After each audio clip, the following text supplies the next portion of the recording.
Hello again. Well, I promised more videos, and of course, I want to keep my word. I try to be a man of my word. Not only that, I realized I really need to make sure I keep doing this as a way to chronicle my thoughts, journal my issues. Um, and I do have a bunch of them, unfortunately, which I guess springboards me into tonight's topic. My friend Janine last night posted a video on sort of a PSA for mental health and how weight loss surgery is not a quick fix for anything. Um, and it is not going to fix any mental health issues that you had. And it certainly can create things that you're not prepared for afterwards. You know, I've been dealing with depression my entire life, severe depression, for as long as I remember. It's very odd to explain depression to those that have never experienced this weight that's placed on your body. You know, it's a mental issue, but it weighs down every part of your being, every bit of your soul. Depression is a very horrible disease. And on top of that, there is a myriad of other issues, anxiety, compulsion, addiction that we deal with on a daily basis, on a minute per minute basis. That if we don't actually understand, if we can't actually admit, then we're never going to really be able to gain control over anything. So, I wanted to go ahead and go into some things that I think, the things that I've dealt with, the things that I hope to continue to deal with, and how I'm doing as a way to chronicle where I am and hopefully envision where I want to be.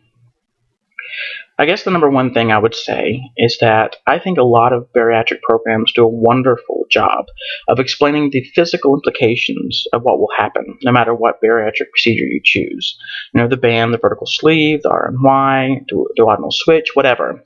There are lots of dietitians and nutritionists involved that tell you exactly what to expect, how your body's going to change, how your eating habits will most likely change. And there's a lot of preparation, and the preparatory methods, are boundless.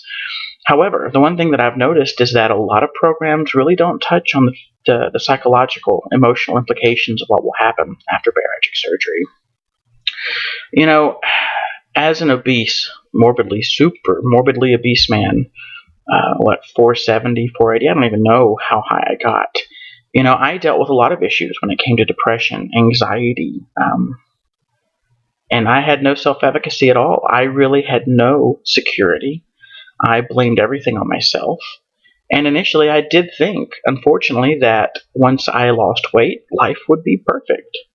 Unfortunately, that's not the case. It never is the case. And we're always looking for ways to fix things, when sometimes it's not about fixing, it's about putting it into remission. To realize that depression is always going to be a disease that I have. It's just the way it is. And what I need to do, instead of trying to fix it, I need to find ways to cope with those feelings in a healthy and positive way.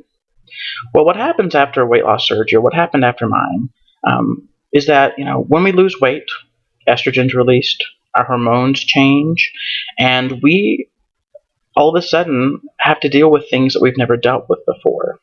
Our physiology not only changes, but also the hormones change. The serotonin levels in our brain, all the inhibitors and things that we were used to, and we based our coping mechs on, change completely.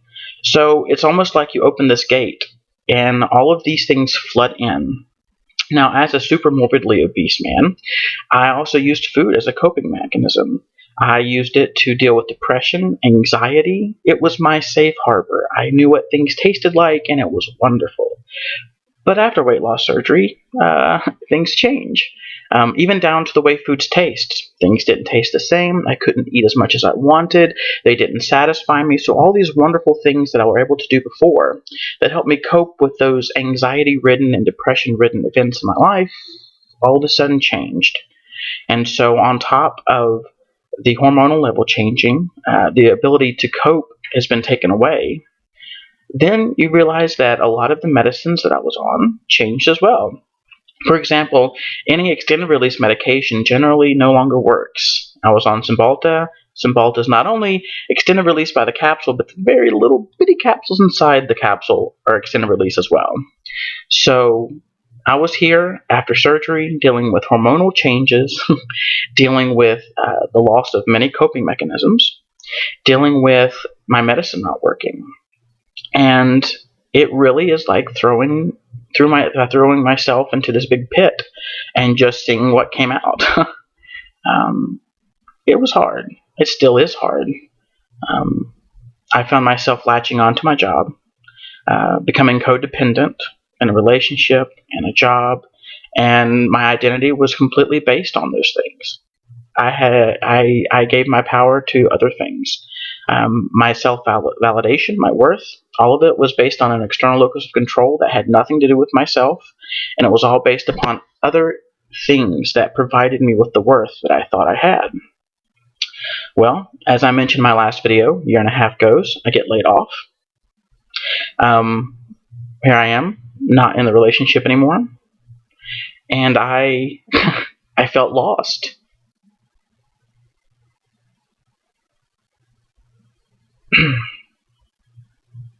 2 months ago, I felt lost and did some very unthinkable things, or attempted anyways.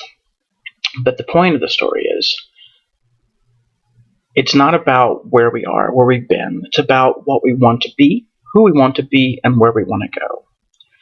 And we've all made mistakes. Human beings are riddled with mistakes. That's fine. And in fact, some of those mistakes become the building blocks of our successes in the future. So sometimes we're born to fail, but through failure becomes a way to reborn, or reborn? About rebirth? Whatever. Sorry. To become something we're supposed to be. And I really feel at this moment in time, I have been reborn in a sense. Because, 2 months ago I found myself confined, temporarily detained in a hospital. And if you want to know what that means, just search TDO and for reasons, and couple that with what I just said, and you may figure it out. I'm still too embarrassed to admit exactly what I attempted to do. But the point is, from those white hospital walls that bore no color or provided no sensation that they hoped, I believe hopefully was born somebody that found a way to create his own self-efficacy, his own self-worth. And I hope that's who I am. I want to be somebody that wakes up each morning, wants to complete tasks, wants to excel, no longer wants to just coast on mediocrity like I had for 6.5 years. I want more. That's why I looked for the best programs. That's why I challenged myself with, the most impressive advising programs I could find, because that's who I want to be. I want to be part of an organization that has high goals, has high ordeals, and wants to do the best as possible, because that's who I used to be. I used to be this guy that, going through a graduate program, did not give up, that did everything he could to be the best he could be, to be the best he could ever reach. And all of a sudden, I found myself complacent, just happy enough to wake up each morning and go to bed, and I'm sorry, that's not enough, or it wasn't enough anymore. And, being in a place where I couldn't even have shoelaces, that was fun. It made me comprehend exactly where I was, what I was doing, and where I needed to be. That's it. So even now, 3.5 years after my surgery, I'm still finding new ways in dealing with new enemies that are mostly my own making. And I'm still trying to find ways to cope and to provide myself the support and the worth to rise above them. I've had a lot of friends along the way, a lot of wonderful, wonderful friends that have helped me get here. And I want to go forth and continue to do what I need to do and show them the appreciation that they helped bring me back to life. So, for any of you wanting to get weight loss surgery and you think that it's going to all of a sudden change your life and make things better, in some ways it could. In many physical ways it can. And sometimes maybe emotional ways it can. However, please be prepared. Please know that there could be possibilities afterwards that you will need help. Make those preparations beforehand. Find structures and foundations of support. Make sure you see a therapist. Make sure you see someone that can help you. Don't just think that you're going to wake up in the hospital.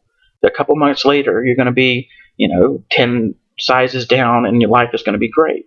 Because it may or may not be. And I want to make sure that you're prepared, just like I wish I had been prepared.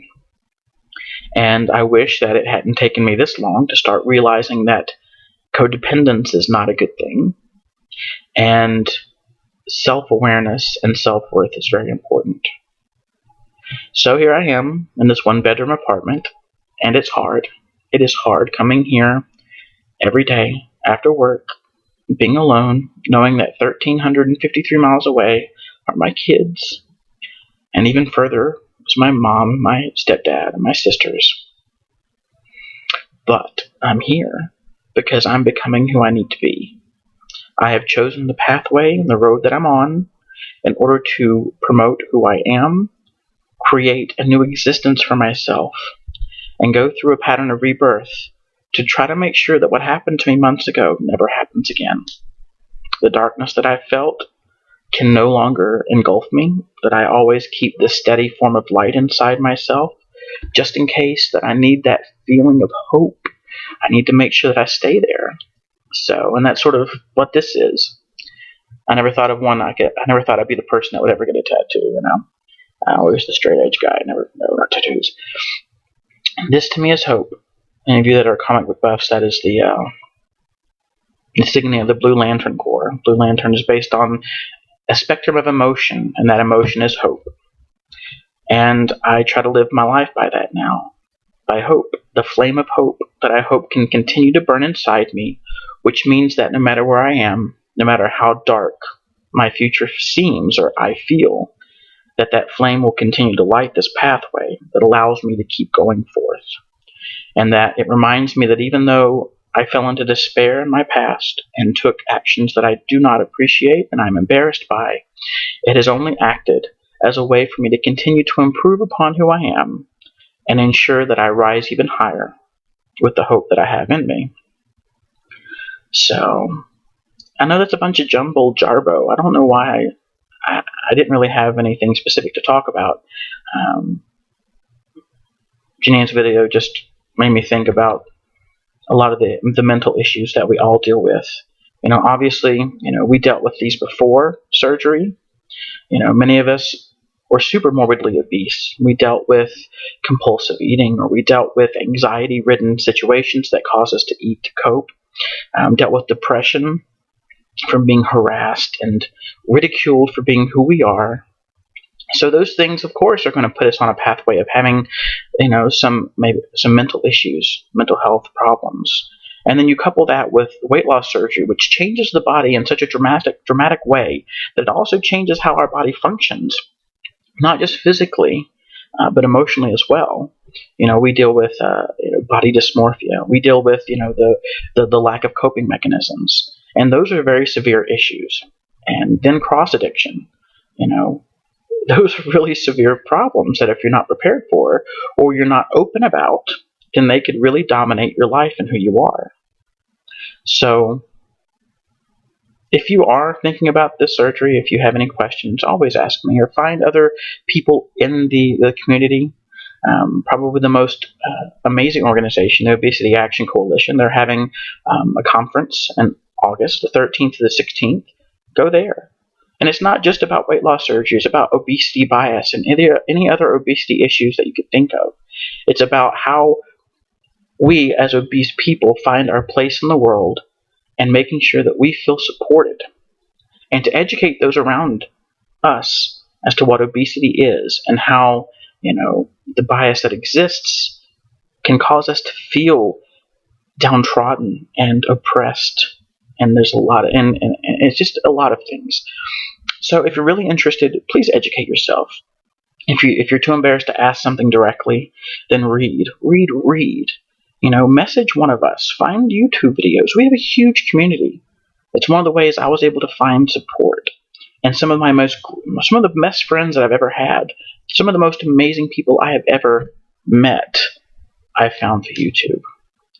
So don't give up. Never give up. Never give up. Never surrender. Never give up. Never surrender. Anyways, sorry. I'm a dork. Nice. Anyways, so this is it for tonight. 16 minutes of your life. I appreciate you watching. I'm going to continue to fight for my worth and for my life, and to know that the next 35, 50 years, hopefully, I will be able to continue on this pathway that helps provide myself the support I need, and that I will hopefully find others in my life that believe the same. So, you all have my love. One thing I know I am among anything is that I'm a compassionate and empathic individual, and I give my love more than I could ever imagine.